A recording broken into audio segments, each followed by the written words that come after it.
Welcome back to my channel. ഈ വർഷം എന്നെ അങ്ങനെ കണ്ടിട്ടുണ്ടാവില്ല. ഇന്ന് 12-ാം തീയതിയാണ്. ഇപ്പോഴാണ് ഒരു ന്യൂ ഇയർ വീഡിയോ ആയിട്ട് ഞാൻ വരുന്നത്. 2-3 റീൽസ് ഇട്ടെങ്കിലും അതെന്തോ ഒരു പ്രൊഡക്റ്റ് കാണിക്കാൻ വേണ്ടി ഞാൻ ഇട്ട് പോയെന്നല്ലാണ്ട് ഒരു ന്യൂ ഇയർ വീഡിയോ ആയിട്ടോ അല്ലെങ്കിൽ 1-ാം തീയതി ഇടുന്ന ഒരു റൊട്ടീനും ഒക്കെ വിട്ടിട്ട് ഒരു 10-12 ദിവസം കഴിഞ്ഞിട്ടാണ് ഈ ഒരു വർഷം ഞാൻ സ്റ്റാർട്ട് ചെയ്യുന്നത് കേട്ടോ. കുറേ പേര് ചോദിച്ചു, എന്താ ഡിവൈന ഒരു അനക്കമില്ല, ബിസിനസ് നമ്പറിലും കാണാനില്ല, വാട്സപ്പിലും പോട്ടെ, ഫേസ്ബുക്കിലോ ഇൻസ്റ്റാഗ്രാമിലോ ഒന്നും കാണാനില്ല, എന്താണ് എവിടെയാണെന്നൊക്കെ ചോദിച്ച് കുറേ പേര് മെസ്സേജ് അയച്ചു. എനിക്കൊന്നും സംഭവിച്ചിട്ടില്ല എന്നുള്ളത് മമ്മിയുടെ വീഡിയോ വഴി നിങ്ങളെല്ലാം അറിയുന്നുണ്ടാവും. എന്താ പറയുക, പിള്ളേരുടെ അവധിയും ഒക്കെ ആയിട്ട് കുറച്ചധികം തിരക്കായിരുന്നു. പിന്നെന്താ, ആസ് യൂഷ്വൽ മടിയൊക്കെ ആയിട്ട് അങ്ങനെ പോയി. എന്നാൽ കുറച്ചധികം തിരക്കുകളുണ്ടായിരുന്നു, പിള്ളേരുമായിട്ട് സംബന്ധമായ കുറച്ച് തിരക്കുകളും കാര്യങ്ങളൊക്കെ എനിക്കുണ്ടായിരുന്നു കേട്ടോ. പിന്നെ നമ്മളൊരു ട്രിപ്പൊക്കെ പോയിട്ട് വന്ന്, എന്താ പറയുക, ഒരു 1-ാം തീയതി 2-ാം തീയതി വരെ നമ്മൾ ആകെ ബിസി ആയിരുന്നു സത്യം പറഞ്ഞാൽ. അത് കഴിഞ്ഞ് കുറേ എന്താ പറയുക, ഒരു ഉന്മേഷം ഉണ്ടായിരുന്നില്ല വീഡിയോ എടുക്കാനും ബിസിനസ് പോലും ചെയ്തു തുടങ്ങിയിട്ടില്ലായിരുന്നു. ഇന്നലെ ഒരു 2 ദിവസമായിട്ടുള്ളൂ ജസ്റ്റ് സ്റ്റാറ്റസ് ഒക്കെ ഇട്ട് ഒന്ന് പൊടി തട്ടി എടുത്ത് തുടങ്ങിയിട്ട്. അപ്പോൾ കുറേ പേര് ചോദിച്ചിട്ടുണ്ടായിരുന്നു എങ്ങനെയുണ്ടായിരുന്നു ഈ ഒരു വർഷം എന്ന് ഒക്കെ. വർഷം നല്ല അടിപൊളിയായിട്ട് പോയിട്ടുണ്ട്. എന്താ പറയുക, ഒരുപാട് സന്തോഷം നിറഞ്ഞ കുറേ നല്ല നിമിഷങ്ങൾ ഉണ്ടായിട്ടുണ്ട്. അതുപോലെ വിഷമിച്ച സമയങ്ങൾ ഒരുപോലെയാണ് കേട്ടോ. സന്തോഷം മാത്രമല്ല, എല്ലാവരുടെയും പോലെ തന്നെ ദുഃഖവും ഒക്കെ ഉണ്ടായിരുന്നു. പിന്നെന്താണ്, എല്ലാവരും സുഖമായിട്ടിരിക്കുന്നതെന്ന് കരുതുന്നു. 2-3 ദിവസം ഇവിടെ അമ്മ ഉണ്ടായിരുന്നു. അമ്മേനെ ഞാൻ വിളിച്ചു വരുത്തിയതാണ്. എനിക്ക് കുറച്ചധികം ഈ റൂം ഒന്ന് ഒതുക്കാനുണ്ടായിരുന്നു. പിള്ളേരുടെ കുറേ ഡ്രസ്സുകൾ എനിക്ക് സോർട്ട് ഔട്ട് ചെയ്ത് വെക്കാനുണ്ടായിരുന്നു. ഇപ്പോൾ ചാക്കോയും അടുത്ത ലെവലിലേക്ക് പോയപ്പോൾ കുറേ ഡ്രസ്സുകൾ സോർട്ട് ഔട്ട് ചെയ്യാനും, പിന്നെ നമ്മുടെ ഈ കട്ടിലിൻ്റെ അടിയിലാണ് ഫുൾ ഡംപിങ് ഏരിയ എന്ന് പറയണത്. അപ്പോൾ നമുക്കങ്ങനെ 2 കട്ടിലും മാറ്റി ക്ലീനിങ് അങ്ങനെ ഒന്നും നടക്കില്ല. പറ്റുന്ന സ്ഥലം തൂത്തെടുക്കുക എന്ന് മാത്രമേ ഉണ്ടായിരുന്നുള്ളൂ. അപ്പം ഞാൻ പറഞ്ഞു, പറ്റില്ല, എനിക്ക് പറ്റുന്നില്ല എന്ന് പറഞ്ഞിട്ട് പെട്ടിയിൽ ചിലപ്പോൾ നമ്മുടെ ആവശ്യമില്ലാത്ത കുറേ കല്യാണത്തിൻ്റെ സമയത്ത് തൊട്ടുള്ള സാധനങ്ങളുണ്ട്. അപ്പോൾ എൻ്റെ തന്നെ ഒരു 4 പെട്ടിയുണ്ട്. കല്യാണപ്പെട്ടി തന്നെ എനിക്കൊരു 4 പെട്ടിയുണ്ട്. അപ്പോൾ അതെല്ലാം എടുത്ത് പുറത്തിട്ട് ഒതുക്കി ഇപ്പോൾ പറഞ്ഞു വന്നപ്പോൾ ഒരൊറ്റ കട്ടിലിനടിയിലെ സാധനമുള്ളൂ. ഈ 2 കട്ടിലിനടിയിലും സാധനങ്ങളായിരുന്നു. അതൊക്കെ ഒതുക്കി. പിന്നെ ഞാൻ ഈ കർട്ടൻ ഒന്ന് മാറ്റി കേട്ടോ. നിങ്ങൾക്ക് മനസ്സിലാവും, ആദ്യം നമ്മൾ പണ്ടത്തെ പോലെ കമ്പിയിൽ കോർത്തിട്ടാണ് ഇട്ടിരുന്നത്. നമുക്ക് കുറച്ച് വലിയ ജനലാണ് നമുക്കിവിടെ ഉള്ളത്. അതുകൊണ്ട് തന്നെ കർട്ടനുകൾ കിട്ടുക എന്ന് വെച്ചാൽ ഭയങ്കര ബുദ്ധിമുട്ടാണ്. അപ്പോൾ പിന്നെ ഞാൻ ഓർത്തു, നമ്മൾ കമ്പിയിലിടുമ്പോൾ ഉള്ള പ്രശ്നം ഈ റൂമിലായതുകൊണ്ടാണ് കേട്ടോ. മറ്റേ റൂമിലൊക്കെ ഈസി ആയിട്ട് നമുക്ക് മാറ്റാം. ഇതിൽ നമ്മൾ കട്ടിലിൽ കയറി നിന്നിട്ട് വേണം നമ്മൾ കർട്ടൻ മാറ്റാനും ജനൽ തുറക്കാനും ഒക്കെ. അപ്പോൾ എനിക്കത് എപ്പോഴും പോസിബിൾ ആയിട്ടുള്ള കാര്യമല്ല. എനിക്കെങ്ങനെയാണെന്ന് വെച്ചാൽ ജനലൊക്കെ തുറന്നിട്ട് അങ്ങനെ ഒരു സെക്ഷനാണ് എനിക്കിഷ്ടം. അപ്പോൾ ഞാൻ എന്ത് ചെയ്യുന്നു വെച്ചാൽ കർട്ടൻ്റെ സെറ്റപ്പ് ഒന്ന് മാറ്റി നമ്മുടെ റോഡ് ഇട്ടു. അതും അഡ്ജസ്റ്റബിൾ റോഡാണ് കേട്ടോ. നമ്മുടെ ആമസോണിൽ നിന്ന് ഞാനൊരു 500 രൂപയ്ക്ക് നമ്മുടെ ജനലിൻ്റെ പറ്റുന്ന ലെങ്തിലുള്ളത് അതിങ്ങനെ പിരിച്ച് അഡ്ജസ്റ്റ് ചെയ്തിടുന്നതാണ്. കർട്ടനും അങ്ങനെ 2 സെറ്റ് എനിക്ക് വാങ്ങിക്കേണ്ടി വന്നു കേട്ടോ. ഒരു സെറ്റിൽ നമുക്ക് ഇപ്പോഴേ നെല്ലടിക്കണ ഒരു സെറ്റപ്പാണ്. അപ്പം 2 സെറ്റ് വാങ്ങിച്ചിട്ടാണ് നമുക്ക് ഇങ്ങനൊരു സെറ്റപ്പിൽ കിട്ടിയത്. അപ്പോൾ റോഡ് നന്നായിട്ടുണ്ട് കേട്ടോ, നല്ല രസമുള്ള റോഡാണ്. ഇപ്പോൾ നമുക്ക് ഈ കർട്ടൻ വർക്കൊക്കെ ചെയ്യാൻ ബുദ്ധിമുട്ടാണ്, എന്നാൽ ഒരു 10,000 രൂപയ്ക്കുള്ളിൽ നിൽക്കുകയാണെങ്കിൽ ചെയ്യാം എന്നുണ്ടെങ്കിൽ ഉറപ്പായിട്ടും നിങ്ങൾക്ക് ഇത് ട്രൈ ചെയ്യാം. ഇത് ലെങ്ത് കൂടുമ്പോൾ അതിൻ്റെ റേറ്റ് കൂടുതലാണ്. അല്ലെങ്കിൽ നോർമൽ വിൻഡോയ്ക്ക് ആണെങ്കിൽ 300 രൂപയിലൊക്കെ നിൽക്കും. ഇത് കുറച്ച് ലെങ്ത് ഉള്ളപ്പോൾ ഞാൻ വാങ്ങിച്ചപ്പം 500 രൂപയായിരുന്നു. കർട്ടൻ എല്ലാം കൂടെ കൂടി എനിക്ക് 1000-ന് താഴെ ചിലവായിട്ടുള്ളൂ. നല്ല, ഇപ്പോൾ ഞാനൊരു 2-3 ദിവസത്തിന് മുകളിലായിട്ടുണ്ട്. ഇപ്പോൾ വേറെ കുഴപ്പമൊന്നുമില്ല. അതിൽ കിടന്ന് തൂങ്ങി ആടാനൊന്നും നിൽക്കേണ്ട. പക്ഷേ ഇറ്റ്സ് സ്ട്രോങ്. പല കളേഴ്സിലും ഉണ്ടെന്ന് തോന്നുന്നു. ഇത് ഞാൻ സ്റ്റീലാണ് വാങ്ങിച്ചത്. കുറച്ചും കൂടെ വൃത്തിയായിട്ടുണ്ട് എന്ന് ഞാൻ വിചാരിക്കുന്നു. അപ്പോൾ ജസ്റ്റ് ഒന്ന് ഡിവൈഡ് ചെയ്താൽ മതിയല്ലോ. അപ്പോൾ നമ്മളുള്ളപ്പോഴേ അത് തുറന്നിടാൻ പറ്റുള്ളൂ, കാരണം പൂച്ചയുടെ ശല്യം നല്ലപോലെ ഉണ്ട്. പിന്നെ മമ്മി വാങ്ങിച്ചെന്നൊരു കബോർഡ് ചാക്കോ നല്ല തരിപ്പണാക്കി ഇട്ടിട്ടുണ്ടായിരുന്നു. അപ്പോൾ അത് ഞാൻ എന്ത് ചെയ്യുന്നതെന്ന് വെച്ചാൽ, ഞാൻ എൻ്റെ വീട്ടിലിടുന്ന ഹോം വെയർ കളക്ഷൻസൊക്കെ ഞാൻ ആ കബോർഡിൽ വെച്ച് ഒതുക്കി. എന്നിട്ട് സാരി ബാഗിൽ വെച്ചു. പിന്നെ ഞാൻ സാരികളൊക്കെ ഓരോ സാരി ബാഗിലാക്കി വെച്ചു കേട്ടോ. ഭയങ്കര യൂസ്ഫുൾ ആയിട്ട് എനിക്ക് ഫീൽ ചെയ്തു. അപ്പം എൻ്റെ കൂടുതലും സോഫ്റ്റ് സിൽക്ക് സാരീസ് ആണെന്ന് നിങ്ങൾക്ക് അറിയാമല്ലോ. അപ്പോൾ എടുക്കുമ്പോൾ ഒരെണ്ണം എടുത്ത പട്ടപ്പെട്ടേന്ന് എല്ലാം കൂടെ താഴെ വരും, അല്ലെങ്കിൽ എൻ്റെ മടക്ക് പോവൊക്കെ. ഇതാകുമ്പോൾ ജസ്റ്റ് ഓരോ സാരി ഇങ്ങനെ എടുത്തെടുത്ത് മാറ്റിയാൽ മതിയല്ലോ. അപ്പോൾ നിങ്ങൾക്ക് അങ്ങനത്തെ അത് എന്താണ് സെറ്റപ്പ് എന്ന് കാണണമെന്നുണ്ടെങ്കിൽ കമൻറ്റ് ചെയ്താൽ മതി. അപ്പം ഞാനത് കാണിക്കാം. പിന്നെന്താണ്, അപ്പോൾ ഈ എൻ്റെ വലിയ കല്യാണാലമരി എന്നല്ല, ഞാൻ എൻ്റെ പ്രസവത്തിന് തൊട്ട് മുമ്പ് വാങ്ങിച്ച ഒരു അലമാരിയാണ് കേട്ടോ. ചാക്കുവിൻ്റെ പ്രസവത്തിന് തൊട്ട് മുമ്പ് നമ്മൾ എന്തായാലും ഈ റൂമിലോട്ട് ഷിഫ്റ്റ് ചെയ്യുമ്പോൾ കബോർഡ് നിർബന്ധം എന്ന് വിചാരിച്ചിട്ട് നമ്മൾ ഞാൻ വാങ്ങിച്ചൊരു സാധനമാണ്. അപ്പോൾ അതിനകത്ത് ഫുൾ നമ്മുടെ സാരീസും പുറത്തിടുന്ന ടൈപ്പ് ഡ്രസ്സുകളും എല്ലാം വെച്ച് ഒതുക്കി ഹോം വെയർ മൊത്തം ആ ഒരു കബോർഡിലാക്കി ഞാൻ ക്ലോസ് ചെയ്തു. പിള്ളേരുടെ ഡ്രസ്സുകൾ, അതായത് പുറത്തിടുന്നതും വീട്ടിലിടുന്നതും ഒക്കെ ഞാൻ അപ്പുറത്തെ റൂമിൽ ഞാൻ 2 കബോർഡുകൾ വാങ്ങിച്ചു, അതായത് തുണിയുടെ തന്നെ കബോർഡ് വാങ്ങിച്ചിട്ടുണ്ടായിരുന്നു. അത് അതിൽ സെറ്റാക്കിയിട്ടുണ്ട്. കുറച്ചധികം മിനുക്ക് പണികൾ ഞങ്ങൾ മുകളിൽ റൂമിൽ നടത്തിയിട്ടുണ്ട്. ടോയ്സൊക്കെ കുറേ ഒഴിവാക്കി. പിന്നെന്താണ്, പിന്നെ പ്രത്യേകിച്ച് അങ്ങനെയൊന്നുമില്ല. എൻ്റെ മെയിൻ കൺസേൺ ഈ ഒരു കബോർഡ് ക്ലീൻ ചെയ്യണം, കട്ടിലിൻ്റെ അടി ക്ലീൻ ചെയ്യണം, അങ്ങനെയൊക്കെ ഉണ്ടായിരുന്ന ഒരു സംഭവമാണ്. കുറേയൊക്കെ ഞാൻ ആദ്യം തന്നെ നിന്ന് ഒക്കെ ചെയ്തു. പക്ഷെ എന്നെ സംബന്ധിച്ച് എൻ്റെ കൂടെ ഒരാളുണ്ടെങ്കിൽ എനിക്കൊരു എന്താ പറയുക, നമുക്ക് വർത്താനമൊക്കെ പറഞ്ഞ്. അപ്പോൾ ഡോൺ ചേട്ടനെ ഞാൻ സാറ്റർഡേ പറഞ്ഞു പോകാൻ പറ്റില്ല, ഇത് എനിക്ക് ഒറ്റയ്ക്ക് ചെയ്യാൻ പറ്റുന്ന കാര്യമല്ല, കട്ടിലൊക്കെ മറിച്ചിടുക എന്ന് വെച്ചാൽ എനിക്ക് പറ്റില്ല. പിന്നെ ഇത് നമ്മൾ കമ്പിയിൽ വരുന്നൊരു കട്ടിലാണ്, ഇടയ്ക്ക് മൊത്തം ഇങ്ങനെ ഫിറ്റിങ്സ് ആണ്, അപ്പം നമുക്ക് തന്നെ ചെയ്യാൻ പറ്റില്ല. അതുകൊണ്ട് തന്നെ ഞാൻ ഡോൺ ചേട്ടനോട് പറഞ്ഞപ്പോൾ ഡോൺ ചേട്ടൻ ശനിയാഴ്ച നിൽക്കാം, അതിൻ്റെ ഇട ദിവസങ്ങളൊന്നും നിൽക്കാൻ പറ്റില്ല, ശനിയാഴ്ച നിൽക്കാമെന്ന് പറഞ്ഞിട്ട് ശനിയാഴ്ച എനിക്ക് ഒരു ഹോൾ ഡേ ഞങ്ങൾക്ക് വേണ്ടി വന്നു. ഒരു 10:30-11 മണിയായപ്പോൾ തുടങ്ങി ഒരു 6:30 വരെ ഞങ്ങൾ കണ്ടിന്യൂസ് പണിയായിരുന്നു. കുറച്ചധികം ഉണ്ടായിരുന്നു ഒതുക്കാനായിട്ട്. പറയാതിരിപ്പിൻ്റെ ഈ ഷെൽഫിൻ്റെ മുകളിൽ ഒക്കെ ഡോൺ ചേട്ടൻ ടോയ്സുകൾ വെച്ചിട്ടുണ്ടായിരുന്നു. അതൊക്കെ ഞാൻ പറഞ്ഞു ഒന്നെങ്കിൽ എടുത്ത് വെക്കുക, കാരണം പൊടി വന്ന് പിടിക്കുകയാണ് സംഭവം. നമ്മൾ ജനൽ പോലും തുറക്കണ്ടായിരുന്നു, പക്ഷെ പൊടി വന്ന് ഇങ്ങനെ അടിയാണ്. എനിക്കാണെങ്കിൽ അലർജി ഒഴിഞ്ഞ് നേരമില്ല, എനിക്ക് പൊടി ഒട്ടും പറ്റില്ല.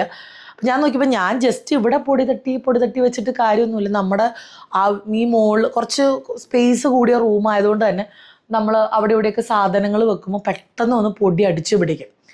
അതുകൊണ്ട് ഇപ്പം ശരിക്കും ഞാനൊരു റൊട്ടീനിൽ എത്തിയിട്ടുണ്ട്. എനിക്ക് റൂം ക്ലീൻ ചെയ്യാന്നുള്ളതായിരുന്നു ഈ വർഷത്തെ ഏറ്റവും ആദ്യത്തെ ഒരു ആഗ്രഹം.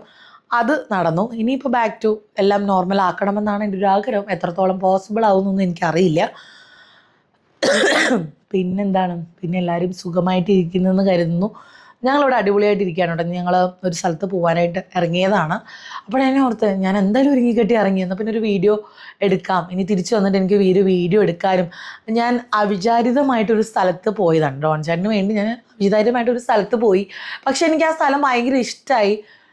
അങ്ങനെ ഞാൻ വീഡിയോ എടുത്ത് വെച്ചത്. അപ്പം ഞാൻ ഓർത്ത് എന്തുകൊണ്ട് നിങ്ങളിലേക്ക് അത് ഷെയർ ചെയ്ത് കൂടാന്ന് വെച്ച് ഞാൻ അന്ന് തന്നെ കുറച്ച് ക്ലിപ്സ് കഴിഞ്ഞ വർഷം എടുത്ത് ഡിസംബറിൽ പകുതിയിലെങ്ങാണ്ട് ഞാൻ പോയതാണ്.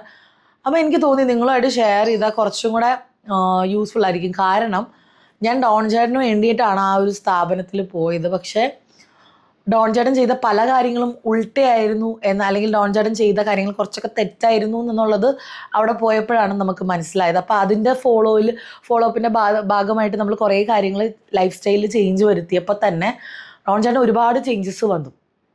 അപ്പോൾ അതെനിക്ക് നിങ്ങളുമായിട്ട് ഷെയർ ചെയ്യണമെന്ന് തോന്നി. അപ്പോൾ ഞാൻ ഓർത്തു ഞാൻ വീഡിയോ എടുത്തത് വേസ്റ്റ് ആയില്ലേ. ഇപ്പോൾ എത്ര ദിവസമായി ഞാൻ പോയിട്ടൊരു 25 ദിവസം അടുത്തായി, ഒരു മാസം ആവാൻ പോവാം. 25 ദിവസമല്ല 20 ദിവസം അടുത്തായിട്ടുണ്ട്. അപ്പം ഞാൻ ഓർത്ത് നിങ്ങളുമായിട്ട് അത് ഷെയർ ചെയ്യാം. അത് മോസ്റ്റ്ലി ഇൻസ്റ്റാഗ്രാമിലായിരിക്കും, അല്ലെങ്കിൽ ഞാൻ ഷോർട്സ് ഇവിടെ യൂട്യൂബിലും ഇടാം കേട്ടോ. കാരണം ആർക്കെങ്കിലും ഉപകാരപ്പെട്ടാൽ അത് നിങ്ങൾക്ക് നന്നായിരിക്കുമെന്ന് എനിക്കിപ്പോൾ തോന്നി. ഞാൻ പറഞ്ഞില്ലേ, ഞാൻ എന്ത് കാര്യമാണല്ലോ ഇതിപ്പോൾ ഞാൻ പറഞ്ഞില്ലേ വീഡിയോയ്ക്ക് വേണ്ടി എടുത്ത അല്ലെങ്കിൽ പോലും ഇപ്പോൾ എനിക്കതിൽ ഭയങ്കര സാറ്റിസ്ഫൈഡ് ആണ്. കാരണം നമ്മളുടെ മുന്നിൽ നിൽക്കുന്ന ഒരാൾക്ക് അത് വലിച്ചു എന്ന് പറയുമ്പോൾ അത് ഭയങ്കര ഹെൽപ്ഫുള്ളാണ്. എന്താണെന്നുള്ളത് നെക്സ്റ്റ് വീഡിയോയിലോ അല്ലെങ്കിൽ കമ്മിങ് ഡേയ്സിലോ നിങ്ങൾക്ക് ഇൻസ്റ്റാഗ്രാമിലോ അതോ ഷോർട്സിലോ കാണാം കേട്ടോ.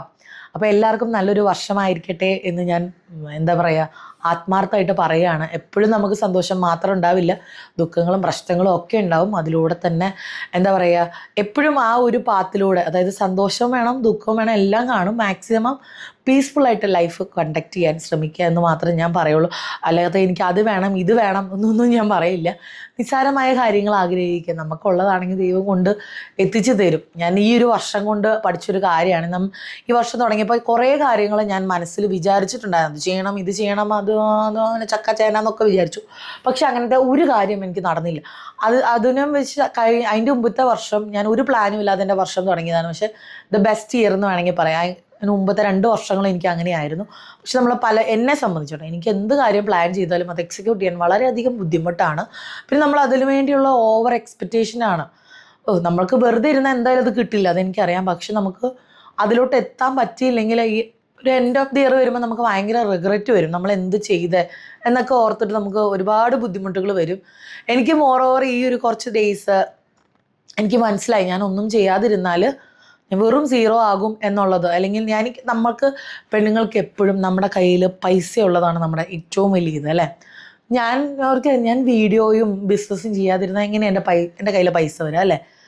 അത് ഓർത്ത് വിഷമിച്ചിരുന്നിട്ട് 10 പൈസയ്ക്ക് കാര്യമില്ലെന്ന് എനിക്ക് മനസ്സിലായി. കാരണം ഞാൻ എല്ലാ കാര്യങ്ങളും വളരെ ബാലൻസ്ഡ് ആയിട്ട് പൊയ്ക്കൊണ്ടിരുന്ന ഒരാളാണ്. ഈ ഒരു വർഷം എങ്ങനെയാണെന്ന് വെച്ചാൽ എൻ്റെ ആ ഒരു എക്സ്ട്രാ ഇതെനിക്ക് ഉണ്ടായിട്ടില്ല. ഇൻകം എന്ന് വേണമെങ്കിൽ പറയാം. എനിക്ക് എൻ്റെ കാര്യങ്ങൾ കൃത്യമായിട്ട് നടക്കാനുള്ളത് അത് വളരെ കഷ്ടിമുഷ്ടിയായിട്ട് എനിക്ക് കിട്ടുള്ളൂ. പക്ഷെ കഴിഞ്ഞു പോയ 4 വർഷങ്ങൾ എനിക്ക് അങ്ങനെയല്ലായിരുന്നു. എനിക്ക് അതിരൊറ്റ വരവ്, അല്ലെങ്കിൽ ഞാൻ പ്രതീക്ഷിച്ചതിനേക്കാളും ഡബിളായിട്ട് കിട്ടി. അതിലെനിക്ക് സേവ് ചെയ്ത് പല കാര്യങ്ങളും ചെയ്യാൻ പറ്റി. അങ്ങനെയൊക്കെ കുറേ കാര്യങ്ങൾ എൻ്റെ ലൈഫിൽ ഉണ്ടായിട്ടുണ്ട്. പക്ഷേ 2025 എനിക്ക് അങ്ങനെ ഒരു വർഷമേ അല്ല. 10 കിട്ടിയ 20 ചിലവാവണ ഒരു വർഷമായിരുന്നു എൻ്റേത്. പൊട്ട സമയം എന്ന് പറഞ്ഞാൽ വളരെ പൊട്ട സമയങ്ങളിലൂടെയാണ് ഞാൻ പൊയ്ക്കൊണ്ടിരുന്നത്. നമ്മൾ മെൻ്റലി ഓക്കെ അല്ലായിരുന്നു. ഫിസിക്കലി എനിക്ക് തൊണ്ടയുടെ പ്രശ്നങ്ങൾ, സർജറിയും കാര്യങ്ങളും ഒക്കെ. തൊണ്ടയെ സംബന്ധമായിട്ട് അതിനൊരു 7-8 മാസം ഞാൻ കഷ്ടപ്പെട്ടു. അങ്ങനെ വീഡിയോ ഇടാതെ ഇരുന്ന് തുടങ്ങി. നമ്മുടെ കോൺഫിഡൻസ് നഷ്ടപ്പെടുമ്പോൾ ഓട്ടോമാറ്റിക്കലി നമ്മൾ ചെയ്യുന്ന കാര്യങ്ങൾക്ക് നമ്മൾ ബ്രേക്ക് എടുക്കും. പലരും വിചാരിച്ചിട്ടുണ്ട് എനിക്ക് മടി കൊണ്ടാണെന്നുള്ളത്. അങ്ങനെയല്ല. എനിക്ക് എൻ്റെ സൗണ്ട് പോയി തുടങ്ങി എന്നുള്ളൊരു കോംപ്ലക്സ് എൻ്റെ ഉള്ളിലേക്ക് വന്നു. പക്ഷെ ഞാൻ അപ്പോഴും ചിന്തിച്ചില്ല. ഹോസ്പിറ്റലിൽ പോയി ആദ്യം ഞാൻ കാണിച്ചെങ്കിലും അതെൻ്റെ അതുകൊണ്ട് മീൻസ് അസുഖങ്ങളല്ല എന്ന് മനസ്സിലായപ്പോൾ ഞാനത് വിട്ടു. പക്ഷെ എനിക്ക് മനസ്സിലായി എൻ്റെ സൗണ്ട് പോയി. എൻ്റെ സൗണ്ട് പോയി ഓട്ടോമാറ്റിക്കലി എൻ്റെ യൂട്യൂബും പോവും കാര്യങ്ങളൊക്കെ. പക്ഷെ അത് സംബന്ധമായിട്ട് ഞാൻ കുറേ ഉള്ളിലേക്ക് വലിഞ്ഞു. ചില സമയം എന്താ പറയുക, ഓണത്തിനും ക്രിസ്മസിനും മാത്രം ബിസിനസ് ചെയ്യുക, അങ്ങനെയുള്ള ഒരു കുട്ടി സെഗ്മെൻറ്റിലേക്ക് എൻ്റെ ലൈഫ് സ്റ്റൈൽ ഒതുങ്ങിപ്പോയി. എന്നെ സംബന്ധിച്ച് 2025 അത്ര നല്ല വർഷമാണെന്ന് ഞാൻ ഒരിക്കലും പറയില്ല. എനിക്ക് എൻ്റെ പേഴ്സണൽ ലൈഫിൽ ഞാൻ ഒട്ടും ഓക്കെ അല്ലായിരുന്നു. എന്ന് വെച്ചാൽ ബ്രേക്ക് അങ്ങനെയൊന്നുമല്ല. നമ്മൾ വിചാരിച്ച പല കാര്യങ്ങളും നടന്നില്ല. ഫിനാൻഷ്യലി നമ്മൾ ഒട്ടും ഓക്കെ അല്ലാത്ത ഒരു വർഷമായിരുന്നു എനിക്കെന്ന് വെച്ചാൽ എനിക്ക് കുറച്ച് സേവ് ചെയ്ത് വെക്കുക. അതുകൊണ്ട് അതിൻ്റെ മുമ്പത്തെ വർഷം വരെ നമ്മുടെ പല കാര്യങ്ങളും നടന്നു പോയെങ്കിലും എനിക്ക് ഈ വർഷം അങ്ങനെ സേവ് ചെയ്തിട്ട് എനിക്ക് പ്രത്യേകിച്ചൊന്നും ചെയ്യാൻ പറ്റിയിട്ടില്ല. അതൊരു വിഷമമുണ്ട് എനിക്ക്. എന്നാലും കുഴപ്പമില്ല, വരുന്ന വർഷങ്ങളിൽ നേടിയെടുക്കാം എന്നാണ് എൻ്റെ ഒരു വിശ്വാസം. എനിവേ നമുക്ക് നോക്കാം. അപ്പോൾ ഇത്രയൊക്കെയാണ് വിശേഷങ്ങൾ. എല്ലാവരും സുഖമായിട്ടിരിക്കുന്നതായിരുന്നു, ഹാപ്പി ആയിട്ടിരിക്കുക. ഇവിടെ വലിയ പ്രശ്നങ്ങളൊന്നുമില്ലാണ്ട് ഇപ്പോൾ പോകുന്നുണ്ട്. ഇനി ഞാൻ പറഞ്ഞില്ലേ, ഇപ്പോഴാണ് ഞാൻ ശരിക്കും ഇതൊന്നും ഓക്കെ ആയപ്പോൾ തന്നെ ഞാൻ ഓക്കെ ആയി, മെൻ്റലി ഞാൻ ഓക്കെ ആയി.